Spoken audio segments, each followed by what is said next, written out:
The morning sun streamed through the tall windows of Morrison Tech's 42nd floor, casting long shadows across the polished marble lobby.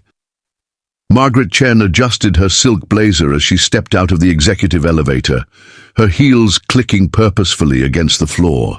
As CEO of one of the city's most successful software companies, she had built her reputation on precision, control, and an unwavering attention to detail.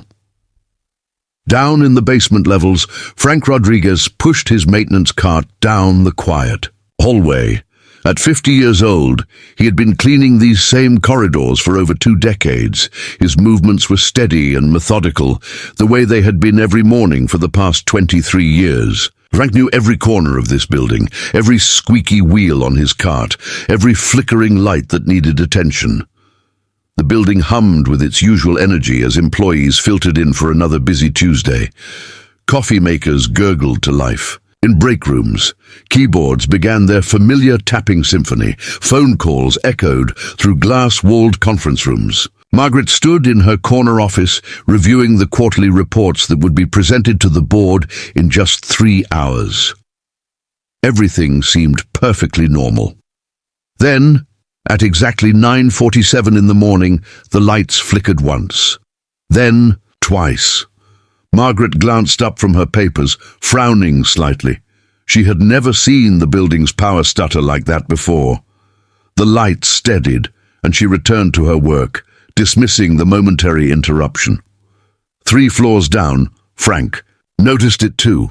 He paused while emptying a wastebasket, his weathered hands still for a moment. In all his years working in this building, he had learned to pay attention to the small things. The way the elevator cables sounded when they needed maintenance, the particular hum the ventilation system made when filters needed changing, and the way the lights behaved when something wasn't quite right with the electrical systems.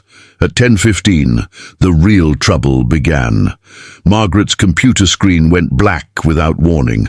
Around her, she could hear confused murmurs from the outer offices as other screens followed suit. The lights remained on, but every computer, every server, every digital display in the building had suddenly gone dark. Within minutes, the situation became clear. Morrison Tech's entire computer network had crashed.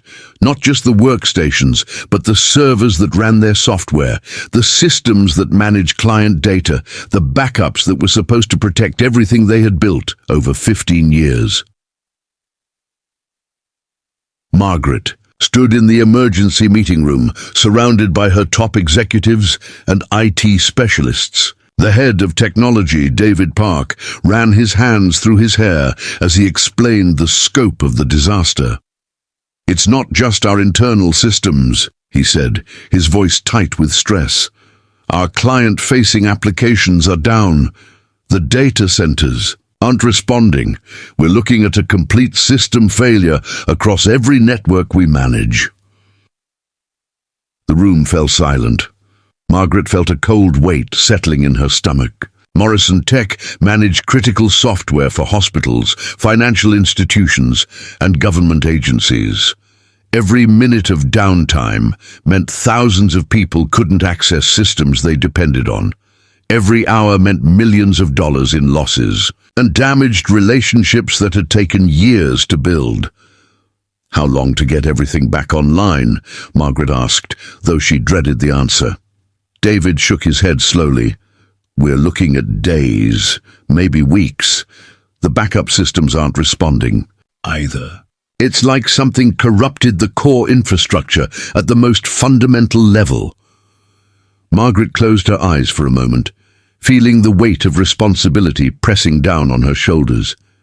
In her mind, she could see the headlines that would run tomorrow, the angry phone calls from clients, the board meeting that would determine whether Morrison Tech could survive this catastrophe. While the executives held their crisis meetings and the IT team worked frantically in the server rooms, Frank continued his rounds. But unlike every other day for the past 23 years, he found himself thinking less about cleaning schedules and more about the worried faces he saw throughout the building. Frank had always been observant. It came with the territory of being invisible to most people. When you cleaned offices late at night and early in the morning, you noticed things.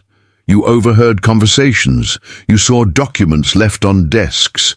You learned how a company really worked, not just how it appeared to work. Over the years, Frank had watched Morrison Tech grow from a small startup on the third floor to a company that occupied 12 floors of the building. He had seen Margaret work 18-hour days in those early years, sleeping on the couch in her first tiny office. He had watched her celebrate small victories and struggle through difficult periods when it seemed like the company might not survive. As he cleaned the conference rooms that afternoon, Frank overheard fragments of increasingly desperate conversations. The IT team had tried everything they could think of. They had called in outside consultants. They had contacted the system vendors. Nothing was working. But Frank remembered something the others had forgotten. 23 years of working in this building meant 23 years of small conversations with people who thought janitors didn't really listen. Frank remembered the night shift programmer who had worked on the original system architecture.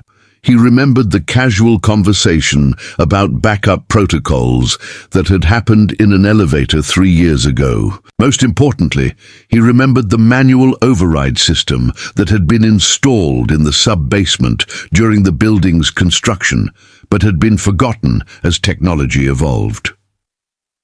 The old system was analog, mechanical, designed as an emergency. Fallback from an era when people trusted physical switches more than digital ones.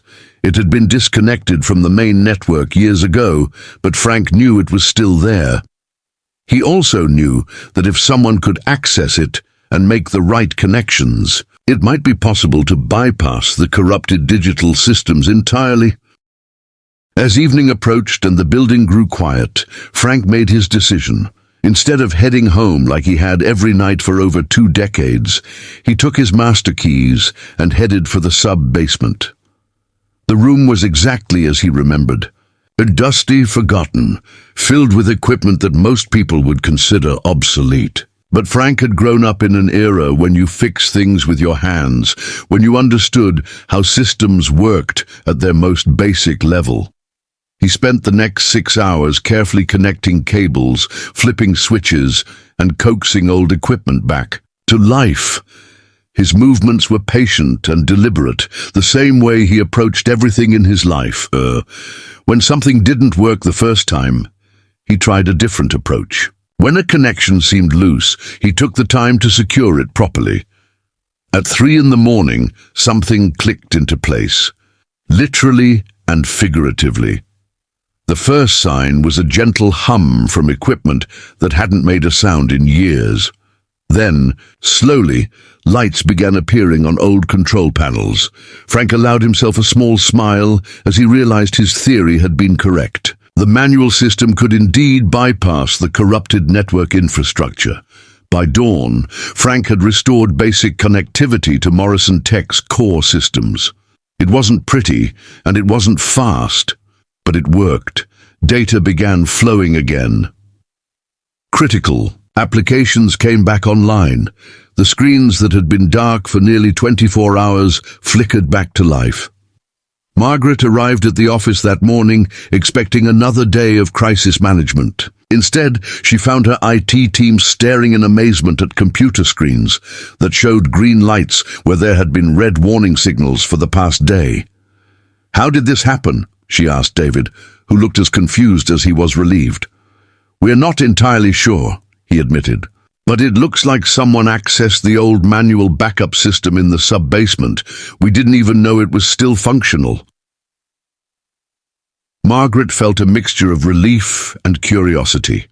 Someone had saved her company, and she didn't even know who it was. It took her 3 days to piece together the truth. Security cameras in the sub-basement showed a figure working through the night, but the image quality was poor. It wasn't until she started asking questions that she learned about Frank Rodriguez, the janitor who had worked in the building longer than almost anyone else. When Margaret finally found Frank, He was in the supply closet on the 15th floor, restocking cleaning supplies with the same methodical care he brought to everything he did. "Frank," she said softly, and he looked up, surprised to see the CEO standing in his workspace. "Yes, ma'am," he replied, setting down the box of paper towels he had been organizing.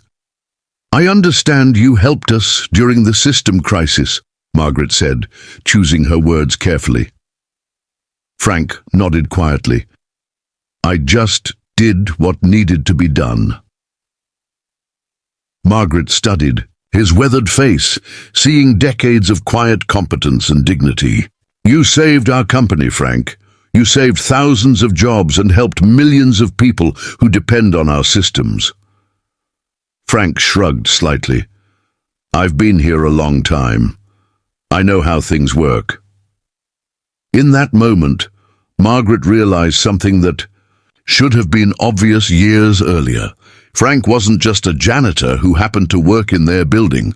He was part of Morrison Tech's foundation, someone who understood the company's history and infrastructure better than almost anyone else.